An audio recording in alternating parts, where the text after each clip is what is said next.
sweetest young man I know. He has worked tirelessly as an athletic trainer for Godwin, and he is a gentleman both on the field and in the classroom.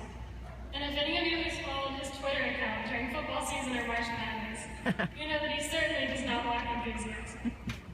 Please join me in welcoming our next speaker, Godwin.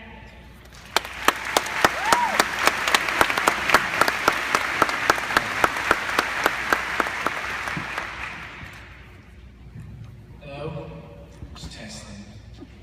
Good afternoon, everyone. When I was going over my speech, I realized I didn't have a single SpongeBob reference, which if any of my friends know, I have one for every situation. This one's kind of like that episode where he only thinks of fine dining and breathing. I'm only focused on the speech. There's nothing else in my head right now, and I'm terrified. So let's just go with this together. There's a sign hanging right on the wall, right by my front door. It reads, "There are two things you give your children. One is roots, the other is wings." That quote defines the way that I was raised by my great parents. From a young age, when I was quoted as independent, my mom always reminds me that I would wake up in my crib and play with my toys, all alone, just have a great time. Whenever I decided I was done, I would just knock on the wall and someone would come pick me up. I'm not sure if that's a testament to their parenting or my genius. Probably the latter. However, when I started high school, I started to feel more like a part of some thing. I don't know what it was something. As a freshman, I had so many upperclassmen who were kind to me, helped me through my first days in school, you know. Oh yeah, the 300 hall is upstairs somewhere, you'll find it. My sister at the time was a junior, Lindsay. She helped me out as well. I also played on the freshman football team that year. Now, if any of you really know me, you know I love the 4 F's. Family, friends, food, and football. I learned quickly, though, that football was not for me to play, very quickly. When sophomore year came around, however, I decided to talk to Chris Brill, commonly known as Coach Brill, the head athletic trainer at Godwin. Once I knew that I wanted to be a student trainer and help him out around for the sports, he took me under his metaphorical eagle wing, which is really funny because he's also a Philadelphia Eagles fan. I mean, you can't make that up, that's just hilarious. This kind of adds a new section to that quote I referenced earlier. You know, you start with roots and wings. Well, I kind of had a third one. It was Coach Brill. He took me under his wing, and I had to learn what it was like to have wings of my own before we could all go out into the real world. Throughout that season, he taught me so many things, the basics of athletic training, you know, those cool little fanny packs that we always wore. You guys have seen me with that. I actually remember the first thing he taught me too. It was CBAM. It's an acronym. The 4 stages of icing. There's cold, when you first put your foot in that ice bucket. All you runners know what I'm talking about. You've done this millions of times. There's burning, that's the fun part. The aching, and the numbness. That was the first thing he taught me. Never forget it. The next year, however, I wanted to sharpen my skills as a trainer. I was really getting to like it.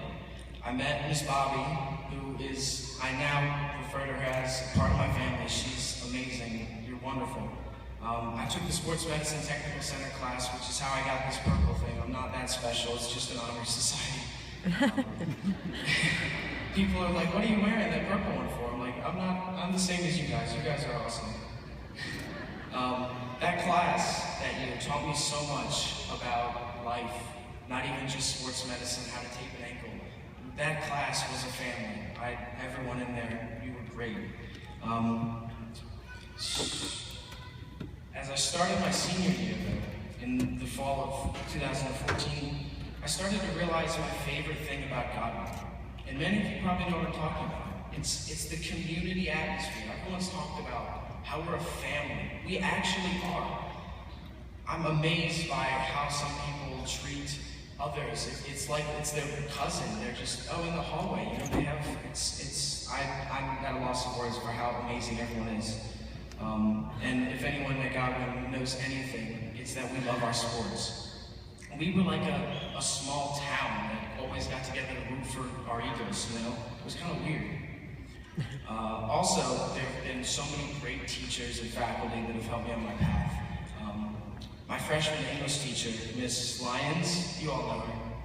She was the first teacher that I actually talked to. You know, I'm not just saying, oh, when's the next quiz, or, you know, when's that homework due? I actually talked to her about personal stuff. It was strange. It was the first teacher where I got to talk about personal things in my life. It was really neat. Also, another teacher like that, Mr. B, or Mr. Brandenberger, or Mr. Clean, because that's what he looks like. He was also a teacher like that. It was so nice to have him freshman and sophomore year as a teacher. I still remember when I slipped and fell during Ultimate Frisbee, got that mud stain all on my back. That was a fun time. Like earlier referenced, my tech center teacher, Miss Bobby, was like family to me. That class was a family. I'll never forget the times we shared. Or during the hosted competitions, we went to Roanoke and we got to compete, and that's where I got this medal here. Also, this year, I had one of my favorite teachers, Mr. Godwin, the AP physics teacher. Man, third period, that was wild. I mean, if anyone knows what I'm talking about, that class was just a whole bunch of shenanigans. Mr. Gallo, I'm shaking a little bit. I can't find him right now. I'm trying to lock eyes with him. Mr. Gallo, there he is. Don't forget about the ice band. Keep practicing that kazoo, because I will get those shirts made sometime. I just need a picture of you and aviators. That's all we need. Sorry, I know I'm rambling. Best of luck next year, Mr. Gallo and Stewart. You're going to do great.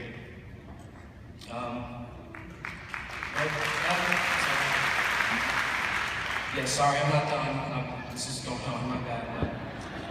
One last teacher that I want to thank is Miss Penny Stevens. The best hugs. Miss Penny Stevens is the best hugs.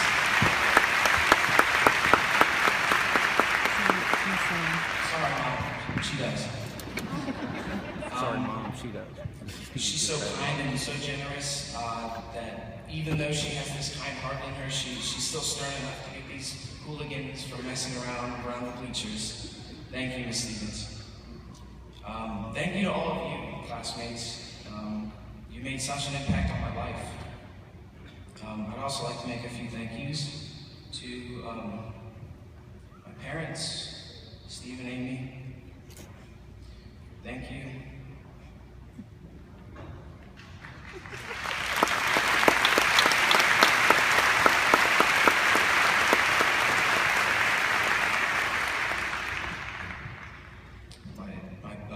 Lindsay and Chris, my brother and sister.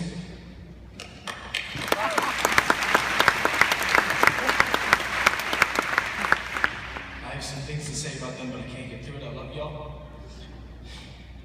We love you.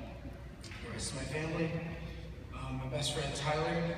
We're gonna do some crazy stuff in West Virginia, man. Wait a minute. Go Mountaineers. So now that we've grown our roots, made memories, let's spread our wings and leave the eagle's nest.